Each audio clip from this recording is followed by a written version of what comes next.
They slammed him into the ground. And I hate to say this, but I don't sleep dressed. So they arrested me in my bed while I was naked. They put me in the patrol car naked. I sat in the back of the patrol car from 11:30 until about 4 in the morning, naked in the back of the patrol car while they searched our house. From a young age, two little brothers dreamed of being adopted into a warm home that would give them a lot of love. Finally, after years of suffering and jumping from one foster home to another, they were finally embraced. But their expectations were shattered when their adoptive parents, two men from Georgia in the United States, took advantage of their innocence to unimaginable levels. Indeed, in July of the year 2022, the public image of the Zulocks family contrasted radically with their secret life, what happened behind the doors of their home. From the outside, Zachary and his husband William appeared as exemplary and loving parents who loved their children.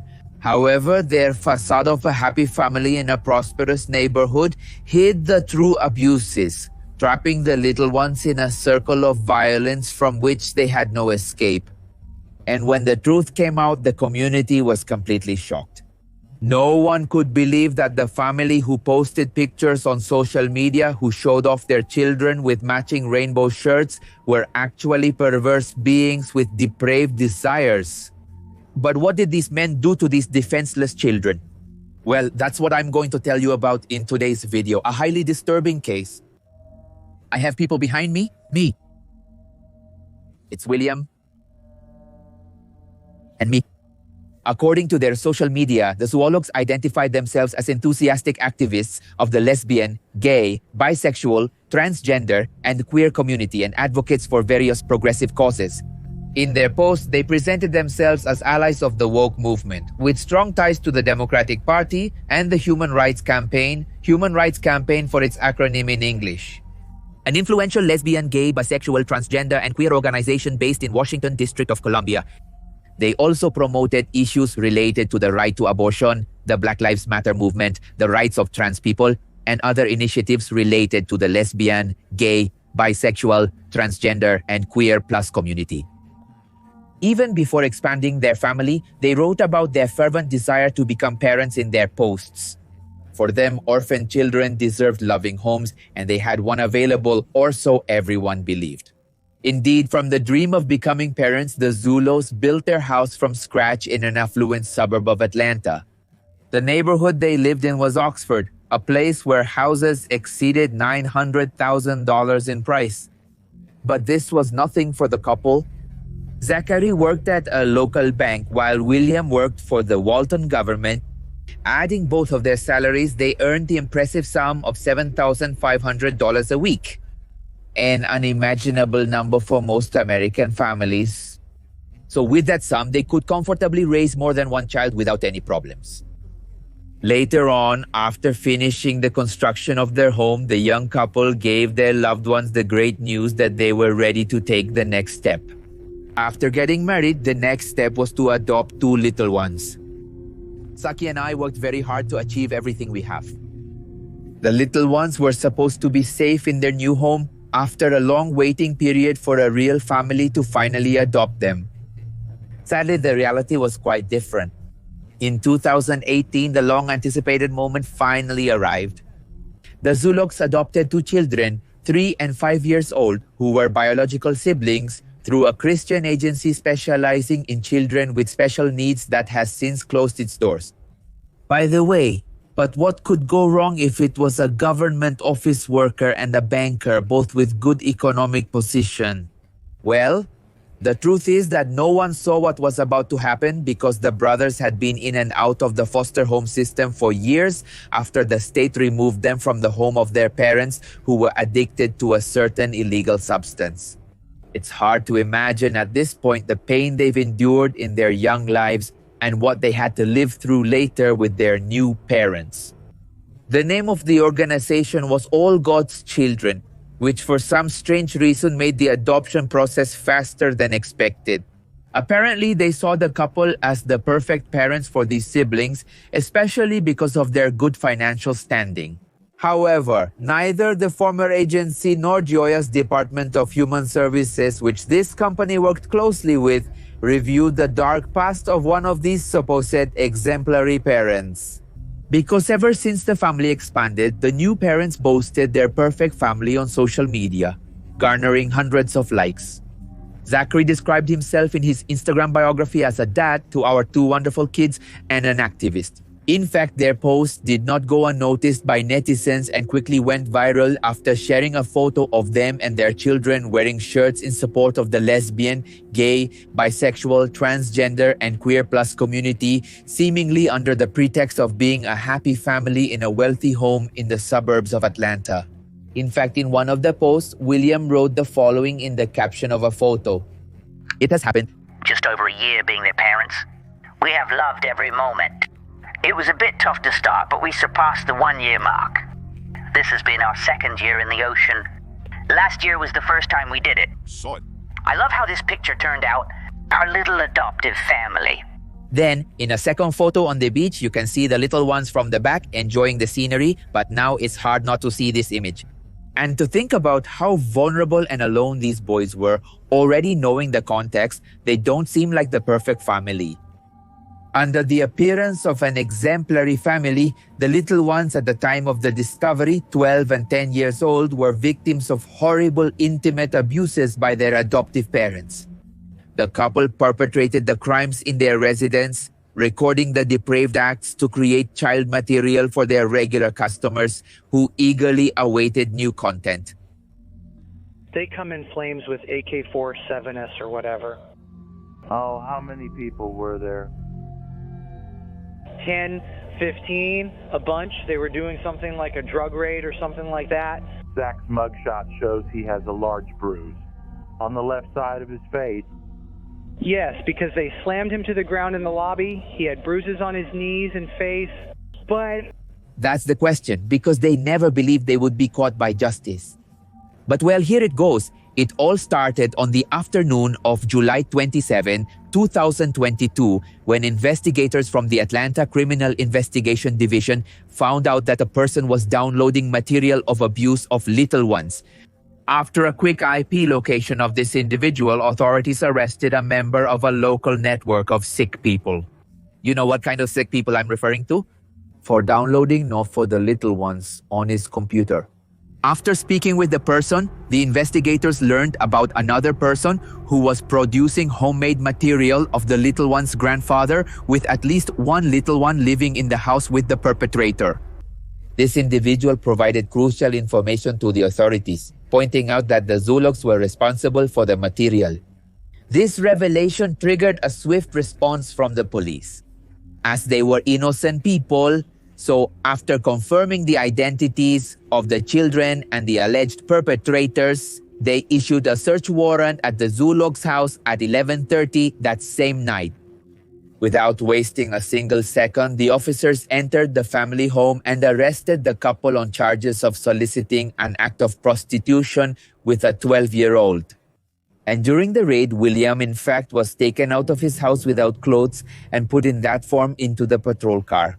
The officers had no compassion for his dignity, as he had none for his children, which seems fair to me. Early the next morning, the two brothers were booked into the Walton County Jail. A couple is behind bars accused of producing for Child Patrol. Authorities said they were adopted. Supposedly this happened in an Oxford home. After removing the little ones from their victimizers, a small team moved the defenseless to ensure their safety, while a team contacted the adults in the home to secure the scene. During the execution of the search warrant, evidence was found that both adult men were participating in acts of act. And a video documenting this after the shock that left the suburb in shock. Can you imagine it? The sheriff's office thanked the Walton County Schools for helping to identify the little ones and the Walton County Division of Family and Child Services for their compassion in taking the children under their care. And once again, these little ones were left alone and now with less trust in adults. In other words, worse off than how they had been adopted, sadly. The two children were taken out of danger. The police said the material was downloaded and was discovered during a search warrant in the unincorporated area of Loganville. After the arrest, the media exploded with disturbing details about the activities of this couple. Among the evidence, it was found that the Zulocks boasted about the abuses on social networks with total impunity and shamelessness. A message, in fact, on Snapchat written by Zachary Zulocks said the following: I'm going to intimately abuse my son tonight. Get ready. This adding images of previous abuses. Also, the police revealed that these sick people used digital platforms to offer the little ones to other sick people within a local exploitation network. The couple spoke and sent images of their abuses to two other sick people, one of whom revealed to the police that they had offered these little ones on several occasions. And not only that, the authorities recovered surveillance images from inside the family home where you can see the couple boring intimately from these adopted little ones. By the way, I want to make a parenthesis here. If you notice, I'm using words, let's say different, to not say what really happened because they are very delicate topics, and if we upload them as is, the network is going to penalize us. So there I'm trying to sugarcoat the words, but surely you can understand the atrocities that these so-called parents were doing. But the horror did not begin with the adopted children. A gruesome detail from Zachary's past came to light with his arrest. The man had been reported to the police for allegedly taking advantage of another child in 2011. 7 years before the couple adopted these defenseless people, a 14-year-old accused Zachary Zulocks of luring him into a house with lies and taking advantage of him. What's disturbing is that charges were never filed. However, it has currently been reopened for investigation. If the evidence was there, dumped in the subject's police record, how had the adoption home overlooked it? It's the million-dollar question. It's a matter of logic. And it hurts to think that if they had done a thorough investigation into the past of these monsters, the little brothers would not have had to go through the hell they lived through. Now we speak with neighbors from that community with the camera off because they did not want to speak on camera. But they said they were in shock to discover what was happening and said it was horrible for those two children. After their arrest, both men have pleaded not guilty, how brazen, to charges that include taking advantage of them. And those are very strong words that I prefer not to tell you, but in general, they have pleaded not guilty to the atrocities they have done or did to these little brothers. By the way, until that moment, it was not known if the Zulocks had been assigned a lawyer, but it is already being speculated that if they were found guilty of these crimes, they could end up serving 9 consecutive life sentences, each behind bars and without the possibility of parole. But with this, you can imagine the atrocities of the acts committed. The sheriff of the Walton County office says it was a Georgia Bureau of Investigation that led them to the couple. According to authorities, the couple was doing a joke at their home. Zachary Zulocks and her husband William are accused of sexual abuse crimes. The sheriff from the Walton City office raided their home in St. Regis in Oxford and found that the two men were participating in acts of sexual abuse and filming these acts with their adopted children. In Georgia, United States, the community close to the events is in shock due to the details revealed by local authorities, highlighting the suffering of these little ones who were only looking for a safe home and loving parents. According to screenshots posted online, the men had posed for the campaign against homophobia. It was also reported that Out Magazine, a major lesbian, gay, bisexual, and transgender publication, had asked to publish their family photos on its website. As you realize, no one had any idea that these examples of parents were dangerous abusers of the little ones who were not an example of anything. An entire community was left devastated, wondering how those little ones could move forward after so many traumas in their short life. In fact, a study on the long-term impact of child abuse indicates that there can be a series of negative consequences for mental health and adaptation in childhood, adolescence, and adulthood for the innocent victims. Moreover, depression, alcohol and substance abuse, eating disorders in the case of women, and anxiety-related disorders in the case of men are presented. There is also a higher risk of revictimization of survivors, personality disorders, psychotic and schizophrenic disorders, as well as a higher risk of life ideation and life-related behavior as well. This case shows the horror and the ugly side of adoption. 2 gay men in Georgia who adopted 2 children were arrested. The police said that Facade and Zulocks sexually abused the children and recorded the acts on camera to make illegal videos. This type of case is the worst fear for people who give adoptions to homosexual couples. We also have to point out that those adoptions in which sexual or child abuse actually occurs, as in this case, are very rare. In these turbulent times, children need more support from a considerate and loving family environment that allows them to recognize and overcome the threats that loom over them. And it's that all adults, even those from the orphanage who declared themselves Christians, abandoned their duty to protect these children and instead allowed or perpetrated the abuse. The biological parents of the children failed them when they chose addiction over their children's well-being. The adoption agency failed by not thoroughly checking the backgrounds of the adoptive parents, relying solely on the outward image of these abusers. The authorities, on the other hand, failed them when they did not press intimate abuse charges against Zachary Zulocks, which could have prevented him from abusing more children. And likewise, the state of Georgia failed the children when it helped the organization deliver them to their abusers. A long chain of mistakes created the perfect recipe, let's put it this way, for disaster for these children who will suffer the consequences, which is the saddest part of adult negligence for the rest of their lives. And their story is probably just a drop in the ocean of cases like this that the authorities are overlooking. In fact, in the book Naomi Riley, There's No Way to Treat a Child, that's the title, documents the corruption and systematic abuse within child protective services and the foster home system. Too often, the desires of adults and sheer laziness on the part of organizations take precedence over the needs and well-being of the little ones. On the other hand, social networks are a great place to connect with friends and family, be part of a community, and announce important life events. However, being able to connect with others from the safety behind the screen has a dark side. And I tell you this because 83% of active intimate trafficking cases in the year 2020 involved online requests. In the case of the Zulocks, they used social media to sell their children to other men in the Atlanta metropolitan area and distribute photographs and videos not by these little ones. And this is how this case is heartbreaking and one of the worst adoption cases in Georgia that has happened. And how is it possible that there are no warning signs during the adoption process? Couples and individuals looking to adopt a helpless being spend several months and even years waiting to add a new member to their family.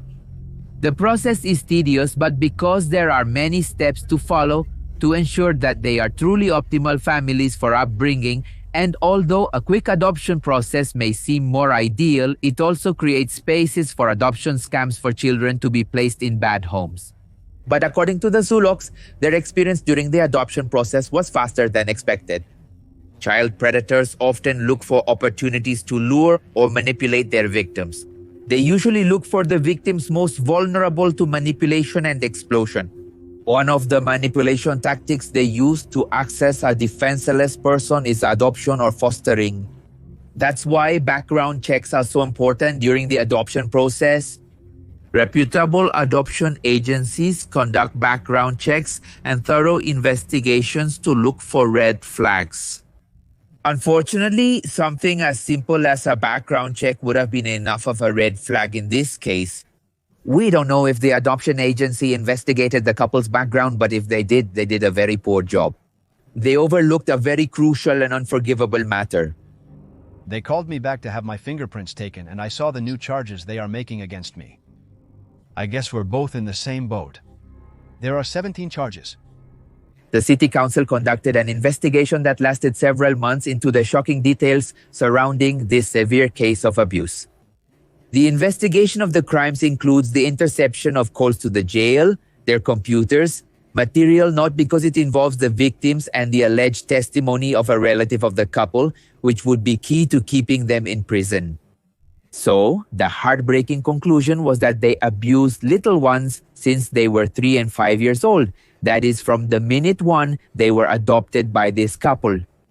Apparently, life in jail for these abusers is not as pleasant as they thought. One of them has reported that he has suffered several attempts on his life inside the prison, and another one has tried to take a drink adulterated with poison to demand his release. There was also the fact that both had the audacity to complain about the food in prison and the imprisonment itself, even though they were allowed. I don't know why, I find it quite stupid, but they were allowed to use a tablet for entertainment. Right now, I can't cry with other people. I just need someone who doesn't hate us.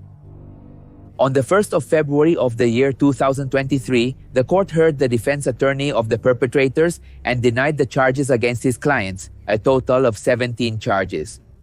However, his request was denied. The couple faced justice for various charges, all referring to the abuse of the little ones that, again, I tell you I can't name here, but well, yes, you know which ones I mean. Among these is that they sold their children. Later, in August of the year 2024, after 2 years of discovery, it was William Zulocks' turn to testify before the judge, and this sick man admitted to having forced one of the victims to perform on him, while Zachary confessed to having sent abuse material to other people through social networks. Among the testimonies against them was that of the Latino Armando Vizcarra Sanchez, 25 years old, and Hunter Clay Lawless, 27 years old. The latter revealed the disturbing information about the homosexual couple regarding the abuses committed against the children.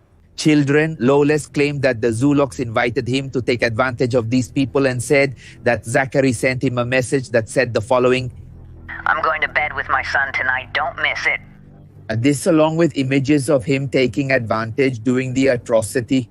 However, according to his statement, Lawless claimed that he never had contact with the victims.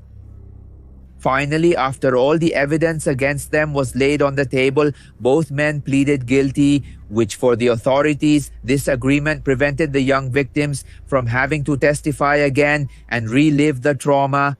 According to the district attorney, these two defendants really created a house of horrors and prioritized their dark desires above everything and everyone. But finally, William, 34, and Zachary, 36, were sentenced to spend the rest of their lives in prison for committing these atrocities against the adopted children. Their total sentence is 100 years in prison without the possibility of parole.